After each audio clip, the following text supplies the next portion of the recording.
ہمیں دین پر عمل کرتے ہوئے کیا مشکل پیش آئی۔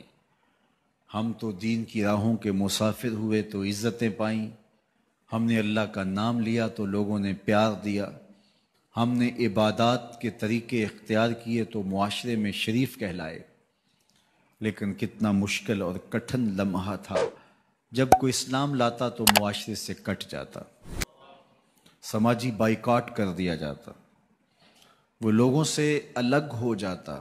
میرے اور آپ کے آقا و مولا حضور نبی رحمت صلی اللہ علیہ وآلہ وسلم قریش کے عالی نسب خاندان سے تعلق رکھتے ہیں، صادق بھی کہلاتے ہیں، امین بھی کہلاتے ہیں، لوگوں کی امانتیں بھی حضور کے گھر میں پڑی ہیں، اپنے فیصلوں میں حضور کو حاکم بھی مانتے ہیں۔ لیکن جب اللہ کی توحید کا اعلان کیا، جب لوگوں کو راہ راست اور راہ حق کی طرف بلایا تو یہ سارے مخالف ہو جاتے ہیں، حتیٰ کہ اپنے سقے عزیز بھی کتنے دل آزار جملے بولتے ہیں۔ تباً لک ہنالک سائر الیوم الہٰذا جمعتنا، یہ رشتے میں سکا چچا بولتا ہے۔ اللہ اکبر، مشکلیں سہی، تکلیفیں سہی، سماجی مقاطعہ ہوا، سوشل بائیکاٹ ہوا۔ شاب ابی طالب کے 3 سال کس کٹھن حالات میں حضور اور حضور کے غلاموں نے اور خاندان والوں نے کاٹے، حتیٰ کہ درختوں کے پتے کھا کھا کے گزر اوقات ہوتی تھی۔ معاہدہ لکھ کے کعبۃ اللہ کے ساتھ لٹکا دیا گیا، اور یہ اتنے سنگ دل ثابت ہوئے کہ باہر سے کوئی تجارتی قافلہ آتا جس کے پاس اغذیہ ہوتی، کھانے پینے کی اشیاء ہوتی، تو ان کو ادھر جانے نہ دیتے، مبادا کہیں یہ خرید نہ لیں۔ ان کا خیال یہ تھا کہ یہ بھوک سے دم توڑ جائیں، اور نیا دین جو لے کر کے آئے ہیں وہ شعب ابی طالب میں اس گھاٹی کے اندر ہی اپنے آخری دن پورے کرے۔ لیکن جس کو اللہ نے سر بلند کرنا ہو، عزت دینی ہو، جس دین کو پوری دنیا کے اوپر غالب ہونا تھا، اس کو کون روک سکتا تھا؟ اللہ کے محبوب علیہ الصلوۃ والسلام نے محنت، تندہی، کوشش اور کد و کاوش کے ذریعے لوگوں تک پیغام حق کا ابلاغ کیا۔ سب سے پہلے حضور کی اہلیہ حضرت سیدہ خدیجہ الکبریٰ رضی اللہ تعالی عنہا ایمان لاتی ہیں۔ حضور علیہ السلام کے قریبی دوست، گہرے دوست حضرت سیدنا ابو بکر رضی اللہ تعالی عنہ ایمان لاتے ہیں۔ حضرت علی المرتضیٰ رضی اللہ تعالیٰ عنہ اگرچہ نو عمر ہے، لیکن سینے پہ ہاتھ رکھ کے کہتے ہیں جان و دل فدا کروں گا حضور آپ پہ۔ حضرت بلال حبشی اسلام لاتے ہیں، حضرت عمار ابن یاسر، حضرت سمیہ، حضرت یاسر اسلام لاتے ہیں۔ 38 لوگ ایک ایک کر کے اسلام میں داخل ہوئے۔ کفار تو چاہتے تھے کوئی دوسرا شخص ان کے ساتھ کھڑا نہ ہو، تو جب 38 لوگ حضور کے ساتھ کھڑے ہو گئے تو ان کے لیے بڑا اذیت ناک لمحہ تھا کہ یہ تحریک جس کو ہم روکنا چاہتے ہیں یہ پھیلتی چلی جا رہی ہے، لوگ اس کے ساتھ شامل ہوتے چلے جا رہے ہیں، اور لوگ ان کے لیے محبتیں اور ان کے لیے پیار پیش کرتے چلے جا رہے ہیں۔ عبداللہ ابن جدعان کے گھر کے قریب سے میرے حضور گزر رہے تھے کہ ابو جہل نے دیکھ لیا اور ہاتھ میں نوکیلا پتھر پکڑا اور حضور پہ حملہ آور ہو گیا۔ آقا کریم علیہ السلام نے کوشش کی کہ الجھاؤ پیدا نہ ہو، لیکن یہ اس بات پہ تلا ہوا تھا کہ حضور کو اذیت دے۔ اس نوکیلے پتھر سے حملہ آور ہو کے حضور کو گہرے زخم دیتا ہے، حتیٰ کہ حضور کے مبارک بدن سے خون بہنے لگ جاتا ہے۔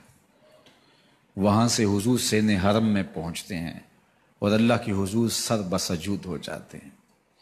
حضور کے چچا حمزہ بن عبد المطلب ابھی اسلام نہیں لائے تھے، وہ شکار کھیل کے واپس آ رہے ہیں، اور جب وہ شکار کھیل کے آتے تھے تو بڑا اترا کے چلتے تھے۔ انہوں نے سنا کہ 2 لونڈیاں آپس میں بات کر رہی ہیں۔ اس کو پتہ ہوتا نا کہ اس کے بھتیجے کے ساتھ کیا سلوک ہوا ہے تو یہ کبھی بھی ایسی چال نہ چلتا، اس کی ٹوری کوئی اور ہوتی۔ تو رک گئے، قدم خود بخود ٹھہر گئے، رک کے پوچھا کیا ماجرا ہوا؟ کہا تمہارے بھتیجے کو ابو جہل نے مارا ہے اور اس کے نازک بدن سے خون بہتا رہا۔ وہ خاموش تھا لیکن اس نے جان بوجھ کے زیادتی کی اس پر۔ بس غصے میں بپھر گئے۔ سین حرم کے آس پاس قریش اپنی مسندیں جمائے بیٹھے ہوتے تھے ٹولیوں کی شکل میں۔ آج امیر حمزہ آئے اور ابو جہل کو تلاش کر کے اپنی کمان کو زور سے اس کے سر پہ مارا اور اس کا سر پھٹ گیا، اور ساتھ بولے تم نے ہمارے بھتیجے کو لاوارث سمجھا ہے؟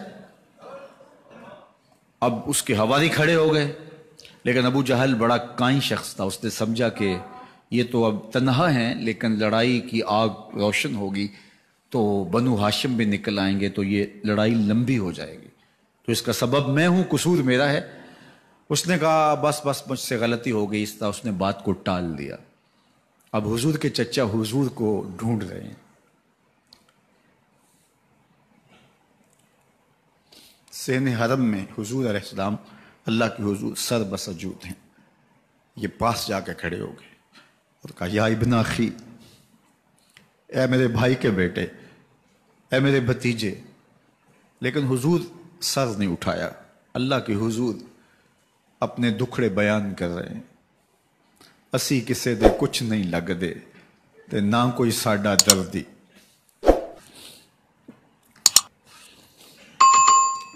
اللہ کے محبوب علیہ السلام اللہ کے حضور سر بسجود ہے۔ انہوں نے پھر کہا یا ابن اخی، اے میرے بھائی کے بیٹے، اور انہیں بے چینی ہے کہ بتاؤں کہ حوصلہ رکھو میں تمہارا بدلہ لے لیا، لیکن حضور سر نہیں اٹھا رہے۔ تیسری مرتبہ پھر آواز دی تو حضور نے سر اٹھایا، آنکھیں آنسوں سے بھری ہوئی تھی، تو برجستہ کہا بھتیجے میں تمہارا بدلہ لے لیا۔ میرے حضور نے فرمایا چچا مجھے اس کی کوئی خوشی نہیں ہوئی۔ یہ حیرت زدہ ہو گئے کہ اتنا بڑا کام، اس وقت مکے کا اتنا بڑا سورما، اور میں اس سے ٹکرا کے آیا ہوں اور یہ کہہ رہے ہیں مجھے کوئی خوشی نہیں ہوئی۔ قسمت اچھی تھی۔ بولے بھتیجے تم کیسے خوش ہوتے ہو؟ کہا جس رب کو میں مانتا ہوں اس کو تم بھی مانو۔ تو امیر حمزہ کی قسمت اچھی تھی تو آگے بڑھے اور اسلام قبول کر لیا۔ 38 لوگ پہلے مسلمان تھے، یہ 39 میں مسلمان ہو گئے۔ بس ان کا اسلام لانا مسلمانوں کے لیے تسکین قلب کا ساما ہوا۔ حضور کی آنکھوں میں امٹتے ہوئے آنسو، آگے بڑھے، کعبے کو غلاف کو پکڑا، کہا اللہم اعز الاسلام باحب الرجلین الیک بعمر ابن الخطاب او بعمر ابن حشام۔ اے اللہ ایک شیر دیا ہے، ایک شیر اور دے دے، اب تیری مرضی، یا عمر بن خطاب دے دے یا عمر بن حشام دے دے۔ اگرچہ اس نے میرے اوپر پتھر برسائے ہیں، مجھے زخمی کیا ہے، لیکن اگر دین کی تقویت اس سے ہو سکتی ہے تو مالک مجھے کوئی غصہ نہیں۔ چاہے عمر بن حشام، یہ ابو جہل کا نام ہے، مجھے چاہے ابو عمر بن حشام دے دے یا عمر بن خطاب دے دے، ایک شیر دے دیا، ایک شیر اور عطا کر دے۔ حضور کعبہ کے غلاف سے لپٹ کے اللہ کے حضور دعائیں مانگ رہے ہیں۔ 39 لوگ اسلام لا چکے ہیں، 40ویں کا انتظار ہے۔ اللہ کے محبوب علیہ السلام کی دعائیں ہیں، حضور کی التجائیں ہیں۔ ادھر یہ خبر پورے مکے میں پھیل جاتی ہے کہ حمزہ بھی ایمان لے آئے۔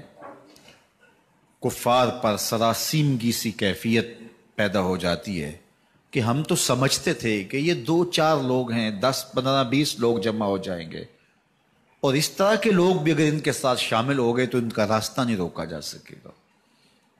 وہ سر جوڑ کے سوچنے لگے، ابو جہل کو کوسنے دینے لگے، اس نے کیوں یہ ظلم کیا کہ اس کا نتیجہ یہ پھر ہمیں بھگتنا پڑ رہا ہے۔ اس کے لیے کوئی تدبیر کرنی چاہیے، اس کے لیے کوئی حکمت سوچنی چاہیے۔